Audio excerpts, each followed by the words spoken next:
If you have been trying to figure out how to make social media work for your business, and maybe you've been trying to follow some of the metrics, but you're really not sure what you should be paying attention to or how that impacts your social media strategy, this is a great episode because my guest, Andréa, breaks all of that down and talks about KPIs, key performance indicators, and what we should be looking at for social media when we are evaluating what kind of marketing strategy we want for our business. Welcome to Process to Profitability, hosted by me, Samantha Maid.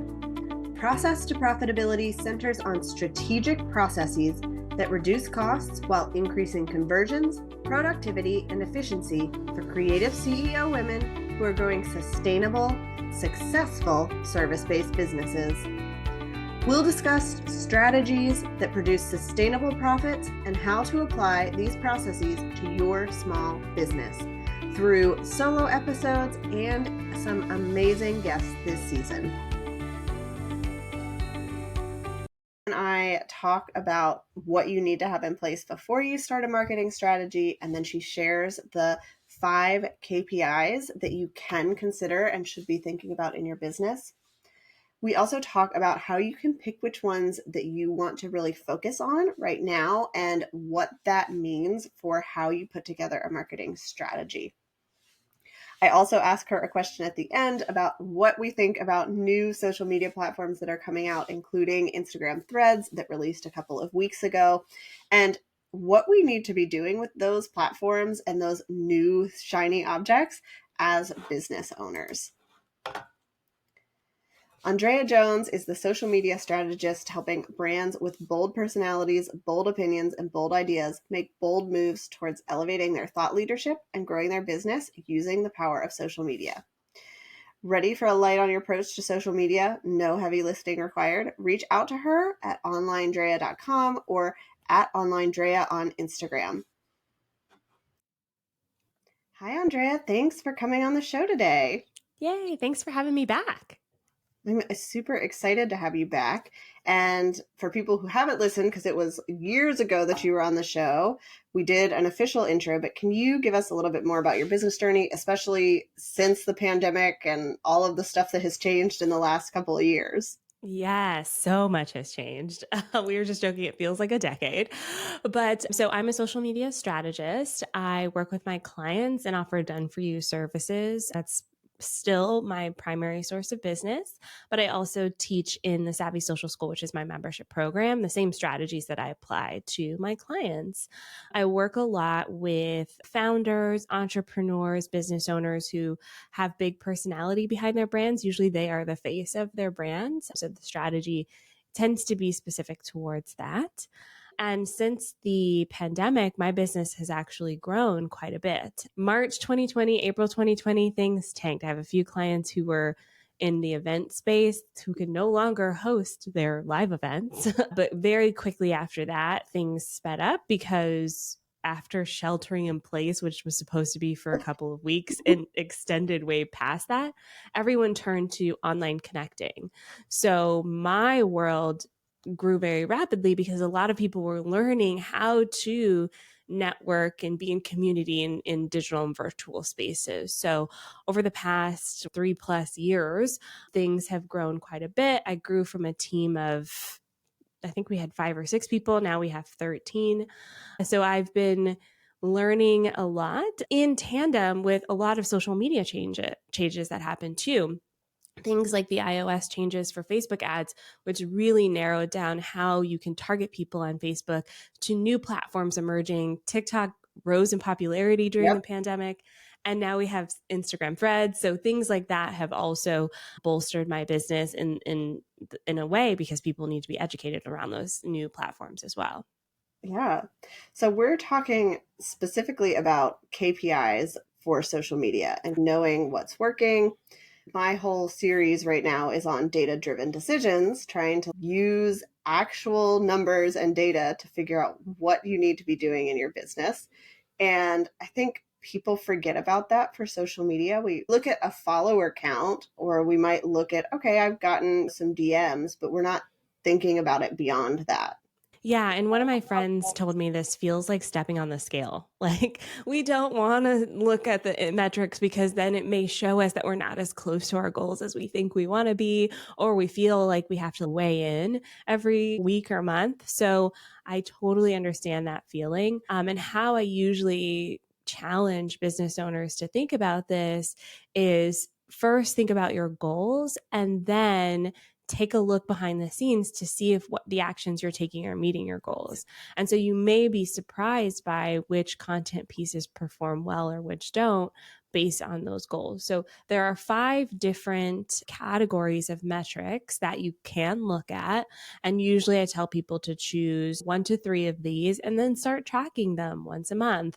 Take a look and see how is that working for you, but then also take a look at the content you produced this month and say, did it feel good to create this? For instance, in 2022, my top post was me announcing that I was pregnant. It Okay. always is, right? Yeah, I can't reproduce that.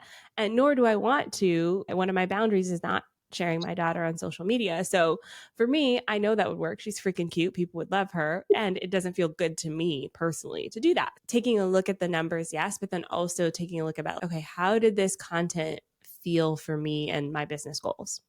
Yeah. So before we get into what those metrics are and maybe what people should look at, let's start by talking about the foundational things that business owners need to think about before they are really starting a marketing strategy and before they're starting to look at these numbers to see if they're working. What do we need to have in place? What do we need to consider before we dive into all of this world of social media marketing? Yeah. So there's 2 things that I like to look at here. I call them the next step and the last step. It's a sales funnel if you're familiar with that language. But the next step is if someone were to come across your LinkedIn or your Instagram or your Facebook page today, what's the next step they would take towards becoming a client or customer? So thinking about that next step could be very helpful because oftentimes we go straight to the last step, which is selling our thing. So if it's a service-based business, that's selling your services. If you have digital products, that's selling your products. But before someone signs up for your services, oftentimes there's a process in place. Do they want a consultation call? Do they want to look at case studies? How do they learn to trust you as a service provider? Typically, that's what we're talking on social media versus the very last step, which is like, buy this thing. And so before you start looking at your social media strategy and kind of putting those metrics in place, it's important to understand the next step that people take and the last step. And I do like to think of this as dating. I probably use this analogy on the last episode as well that we did together, but I love it because dating has timelines that are so different for every person, for every couple, for every individual. Some people you meet, it never goes anywhere. In fact, most people you meet probably never goes anywhere, but then you meet that person. And sometimes you go on 5 dates and you're committed. And sometimes you need a date for years before you're like, oh, this is my person. Some people are like, they make eye contact and they're like, oh, this is it. I'm done. And some people are like, I don't know. Let me meet your parents first. So, the timelines are different. And so that's also something to think about with this next step, last step strategy is it's not always linear and it's going to be totally different for every single person. Yeah, that makes a lot of sense. And I've heard a lot of my clients say that they've been following for years before they ever reach out to working with me. Sometimes they'll get on an email list or they'll listen to the podcast, but like people in my service are generally not going to jump right on to working with me the first time they stumble across what I offer. Yeah. So do you find that your people usually do like podcast or email before working with you, or what is that process like for you? Usually if they find me from a referral, then they'll go and listen to my podcast or sign up for my email for just a couple of weeks and then they'll reach out. If they're not a referral, then they've usually done one or the other and I can see like they're engaged, they're opening, they're listening, but it can still take quite a while before they finally reach out and are like, okay, now I'm ready. Now I feel like I have all of the information about you, but I'm also in a place with my business that I'm ready to invest. Yeah. Yeah. Same. And it's like, I was looking for an accountant recently and I found someone on Instagram, but then immediately signed up for her email list. And like, she's on my vision board. I'm like, okay, this is happening one day. And so I feel like there's a lot of people who do that where they're not ready to commit today, but they love and appreciate that relationship with you. And so while social media can be the beginning of that relationship, like swirling them deeper into your ecosystem, usually goes in tandem with the social media strategies that we talk about. So let's get into the data part of this. Maybe we should explain what a KPI is first, and then what are the ones people should consider tracking for social media. Yeah, so KPI, key performance indicator. This is what you're looking at to say, huh, did this strategy work? So before I get into that too, I will also say when you're setting out your social media plan, when we talk about these KPIs, we want each piece of content to match with one of the 5 KPIs. And typically it does. And if it doesn't, you may be sliding into influencer territory. Okay. So influencers just want as much attention as possible. That's what their currency is, attention. As business owners, we don't necessarily just want people looking at us. Otherwise, we just dance in a bikini, right? We want people who would potentially buy from us. So that's where these go from. The first one is community growth. Okay, community growth. And this is followers. Some platforms like YouTube, you may see subscribers, but these are people who are raising their hand and going, oh, I found you and I want to keep up with your content. But it's only one of 5. And people tend to get stuck here because it's so public. Everyone can see how many followers you have.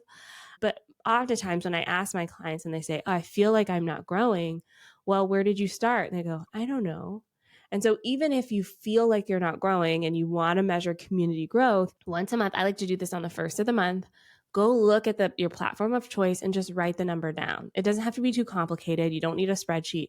Just write it down so you can actually see if you're growing. You may be growing. Maybe it's only 10 followers a month instead of 100 like you expect, but that growth is substantial. And think about like 10 new people discovering you every month. That's still huge, right? So that's the first one, is community growth. I love that you mentioned 10 people is still like 10 people that you're impacting that you probably would never meet in real life. And I think we underestimate that a lot of the time.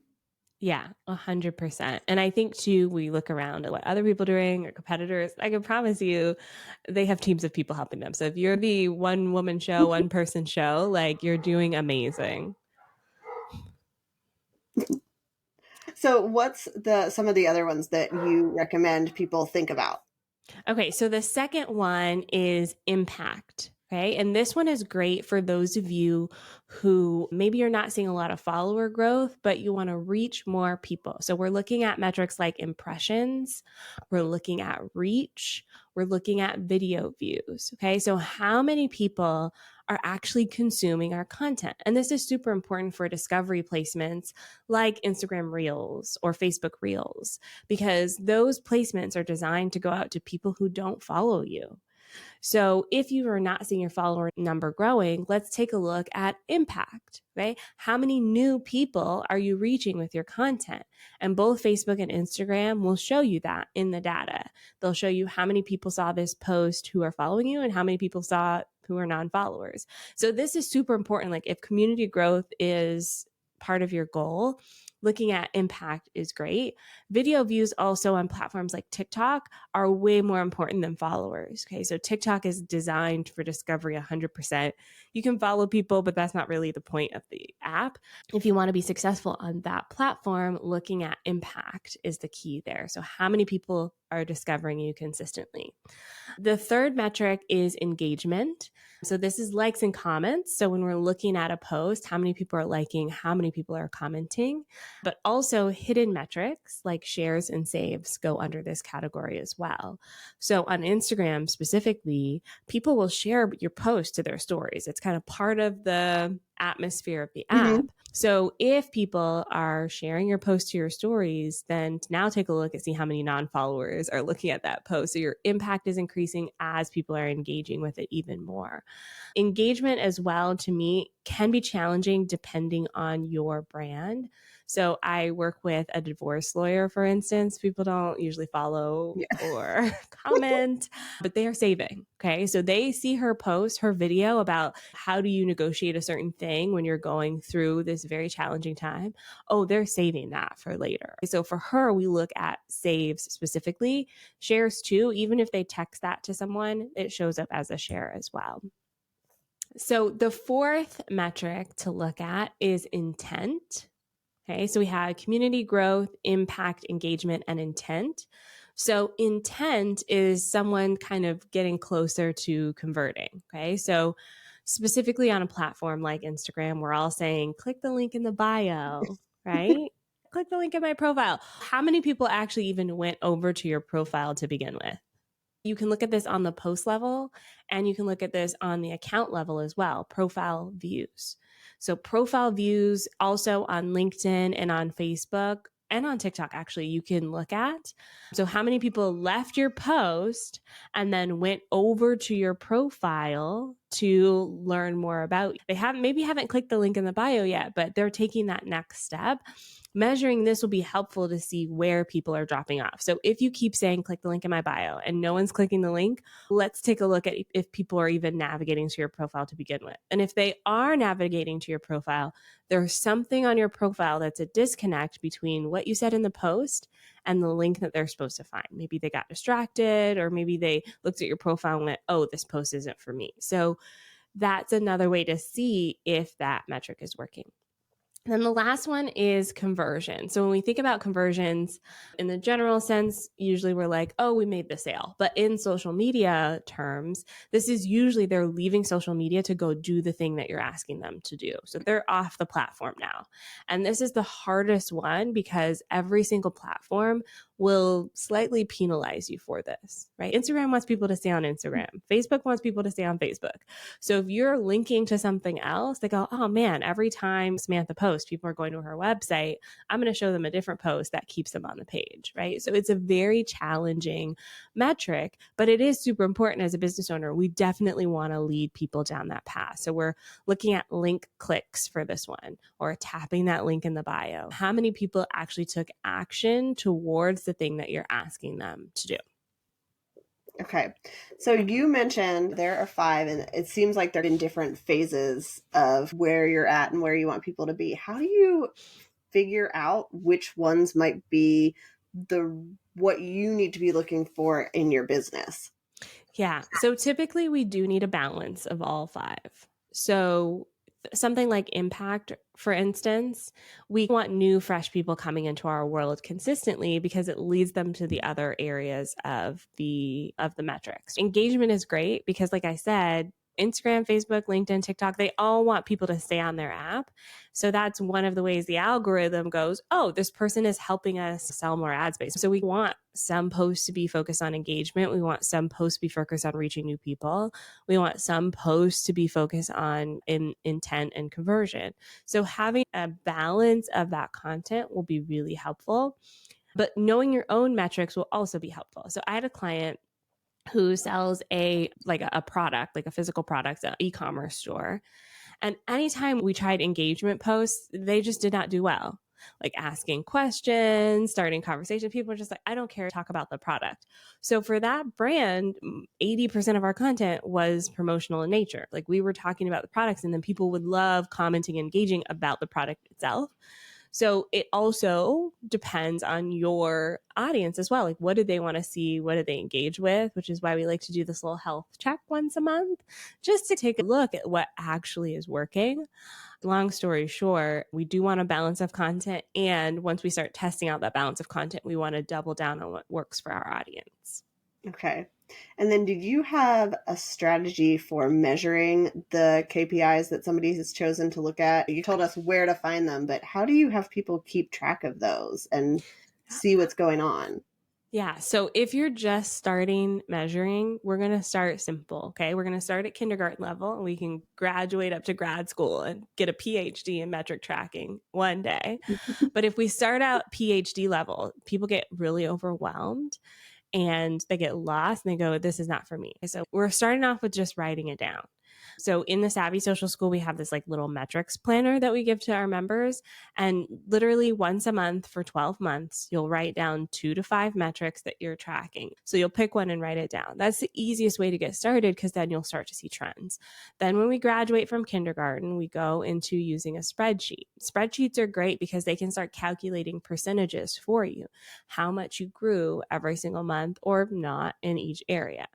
And then from there, we're going to start building out reports. And at this point, you probably have an assistant helping you with this because not only are we going to track the metrics each month and the percentage of growth or decreases, we're also going to start tracking the different posts that we're creating, specifically the posts that got the top metrics. So sometimes this is all the same, like the top post of the month was the most viewed and the most commented and the most liked and the most shared. So sometimes that happens, but sometimes there's a standout post. Once I did a post that was a hiring post. It didn't get a lot of comments, but oh boy, people were clicking the link over to the bio. So I was like, oh, okay, so this was a standout post in link clicks specifically, but people weren't really liking and commenting on that one. So you want to look at top posts in the categories that you're tracking as well. Start looking for trends there so that you can replicate them in the future. And I like to do this as a content repurposing exercise as well. So when I was pregnant, I just reposted a lot of content because I was way too tired. And so for me, it was like going back through my reports, looking at the content pieces that work well and just straight up posting them again. Yeah, that makes a lot of sense. And I think that's helpful to think about. It doesn't have to be the most commented post or whatever. Like you're looking at the data for each one, and that's going to tell you if I want to increase in this area, then this is the type of post that I need to share, or I can just share this one again if it's still relevant. Yeah, exactly. And it always surprises me which ones are the top posts. Like my client, she works with women in corporate America, specifically women of color, like how to climb the corporate ladder. Because of her industry, we started off creating these super polished. She's in her office. She's almost like teaching, educating. But lately, we've been doing really casual videos. And this week, we did one in her car. She's just talking about a personal story, still related to the audience, but it's like her personal story. It's not like you should do this, but it's here's what happened to me. 66,000 views, her most viewed video to date, easily. And she only has 2,000 Instagram followers. So that's a huge win. So also like noticing what content pieces work best over time could be really helpful. And for her, it's like breaking down our assumptions of what we think would work, actually looking at the data. Okay, people want real stories from a real person in a real location. We weren't expecting that to take off. And she's like, this was the easiest content I could create because I'm literally just sharing the story. So sometimes the easiest stuff is what performs the best as well. So once we know where we're starting at, we have a way to track this. How do we then create a strategy for our social media that aligns with the goals that we want to reach in our KPIs? Yes. So part of this goes into your business goals as well. So, for example, if I'm working with a speaker, like someone who their whole business model or most of their business model is keynote speaking, when we're looking at social media, we're oftentimes networking with like event planners and things like that. And the social ends up being a showcase piece. So, we may not see a lot of link clicks from social media. What we may see though is video views and we may see some engagement, particularly from the audience of the speaker as well. Speakers also, part of the reason why they get booked is they can oftentimes bring their own audience to these events. So we're looking at audience growth, we're looking at things like that. So part of the metrics go into how your business is run. If I'm working with an accountant, we're looking at link clicks for sure. So we're educating and then we're like getting people closer to working with us, usually going into an email list so that you can nurture someone from there. That overall business goal is important in deciding those metrics. And then once you have your metrics decided, then it's creating content that feeds into that. So if you decide I want more engagement and I want more link clicks. Now we're creating content geared specifically towards engagement. And then we're creating content geared specifically towards link clicks. And you can mix in some other things, but those are your primary focuses. We try to mix the two a lot with business owners because like we're trying to run a business, right? So we want people to buy our stuff. But if we continue to ask people to leave the platform, let's say LinkedIn is your platform of choice. Every time you post on LinkedIn, people leave. LinkedIn's not going to show your post as much. So we want some engagement, some conversation as well. So once you start doing those things, then you know, oh, if I'm posting twice a week, one post is going to be geared towards starting a conversation, and one post is going to be geared towards maybe swirling people deeper into my world by encouraging them to listen to a podcast or sign up for my email. Okay. So that's that next step action. And that will really bring clarity to the types of content that you need to create on social media. Yeah, that's so helpful. And I think it's a good reminder that we do need to look at least two of these things because in a service industry, like we want people to find us and then eventually become our clients. So we want them to leave the platform, but that's not what's going to get us in front of more people because we have to work within the algorithm that we have. Yeah, exactly. And earlier you mentioned referrals being a great source of business for you. I'm the same way. Like my favorite clients, just they're not on social media because they need me. My social media strategy is almost entirely built on referrals. And so I want my referrals to engage with my content. So when I'm looking at who's engaging with my content, I'm looking at people, web designers, branding experts, podcasting experts, like people who also serve my clients. And so the conversation is a little bit different. I don't try to talk down to them or teach them social media necessarily. It's more conversations about business in general, especially service-based business in general. Like we have a lot in common. So even the conversations that you're having on social can be dictated by the goals that you have in your business. Yeah, that is such a good point to consider is who are you trying to reach? Is it your clients? And we always have to kind of realize what do they know about what we do and where can we show up and be helpful without feeling like we're talking down to them or giving them the basics because if they can't learn anything new from us, there's no reason for them to follow and engage. Yeah, exactly. And that's sometimes what I struggle with when I'm doing consulting calls and things like that is unfortunately, sometimes when I look at people's profiles, I go, I don't see why I would follow this account. And so if community growth, for instance, is one of your metrics that you're tracking, start thinking about why someone would follow your account. Why do you follow new accounts? Whose content do you like to consume? Take the like business owner marketer hat off for a second and just think like a human being, a person. Unfortunately, there's a lot of content on social media. Yeah. Like I will watch cute cat videos all day. I get so burnt out on like the businessy stuff. Like I can do it in small doses. So that's your competition is like you're a business owner competing with someone's cute little kitten. Like it's a very challenging spot to be in. So really getting creative with your content and thinking about how your content fits in the feed is a very helpful exercise as well. Yeah, I think that's why we see real life posts do well is because we're not feeling people don't feel like, oh, they're talking about their business again. They want to sell me this thing again or teach me this. It's more of a human to human connection. Yeah, exactly. And this is why when Instagram Reels first took off, a lot of my clients were like, I'm not doing that. I'm not dancing. I'm not pointing. And I'm like, dancing and pointing is working because it feels like a human is doing it. So let's take the vibe of that and do it in a different way, AKA my client Linda in her car, right? We want that human connection. We don't necessarily crave, ooh, sell me something today. So, is there anything else about KPIs and creating a marketing strategy that we haven't covered that might be helpful for people to know? Yeah. So I talked a lot about monthly kind of reporting for yourself, but I also think there's a power in looking at this annually as well. So at the end of, we do the calendar year, but you can set it up however you'd like. A lot of platforms allow you to look back at the year. So I'll use Instagram, for example. You can actually look back over 2 years of content and see what the top performing posts are. And you'll really start to notice trends there as well.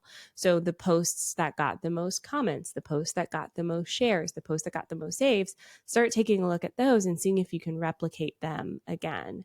So that annual reporting is very helpful as well, just to give you that bird's eye view because we're in the weeds every single day. And then the other thing is if you're noticing things trending downwards, take a look at industry standards. So, one of my favorite sites to do this is Rival IQ. They do a lot of benchmark reporting. And they did a report on 2022 that showed Instagram engagement was down by 5% across the board. So if you're looking at 2021 versus 2022 and you're like, oh my gosh, my engagement has tanked, you're not alone. There's just way more content being produced and people are going elsewhere. TikTok was the only platform that saw an increase in engagement in 2022. Every other platform, Facebook, LinkedIn, all of them saw decreases in engagement. So part of this too, that senior level analyst is looking at benchmark reporting and making sure you're not internalizing it going, oh, it's me, my content is doing worse. It's doing worse across the board. It's not you. So some of Yes. that is looking at diversifying your platforms and exploring new avenues like TikTok just to see how you can level things up again. Yeah. And then as we wrap up, do you have any advice for people who are seeing these new platforms that have come out? We've seen TikTok, we have Instagram Threads. Like, how do you decide if you even want to jump in? What does that look like for business owners when they see these new things come up and they're like, but I'm trying to do this thing over here? Yeah, it can be distraction overload. So I'll use Threads as an example. For most of my clients and students, I said, don't worry about it right now. Go in, claim your account, but don't worry about it. It's so untested. I've been playing around with it. The feed is a garbled mess. I like it because this is what I do, but it's not fun for most people to try to figure out a new platform. So let it get out of the infancy stage and follow your favorite marketing friend and follow their advice for how to leverage the platform.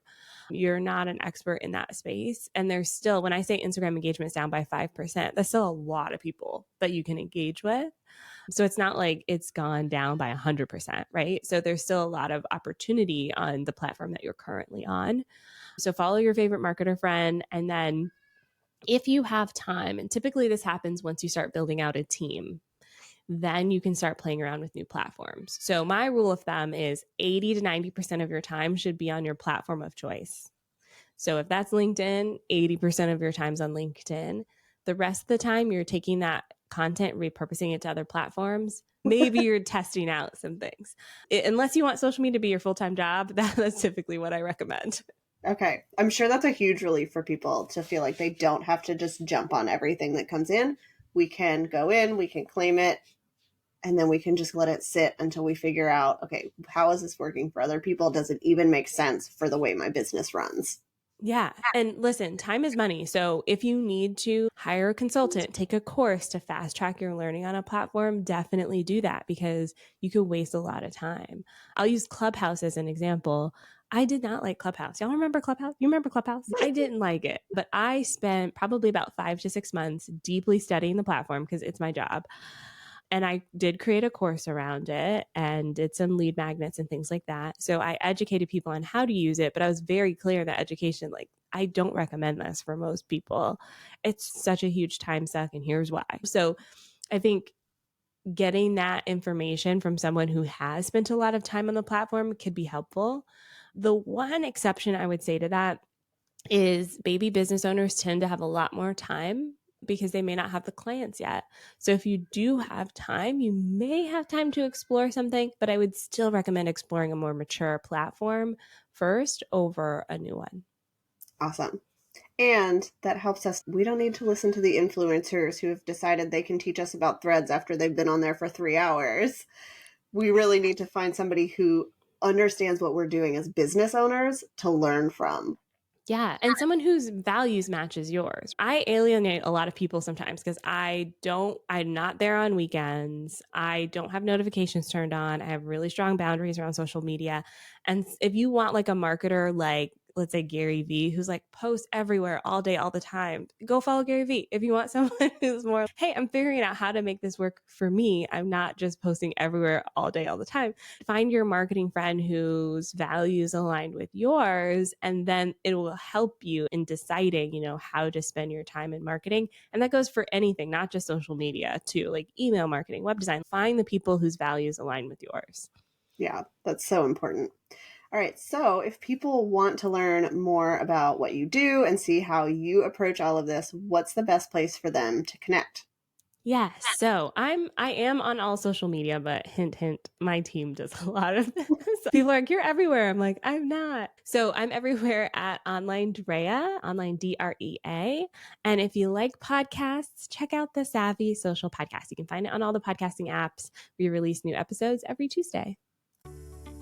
Thank you so much for tuning in to this episode of Process to Profitability. I'd love it if you would leave a rating and review on Apple Podcasts to help others find the show, and send me a message to let me know, what is your process to profitability? You can connect with me on my website at lemonandthesea.com or on Instagram and TikTok at lemonandthesea.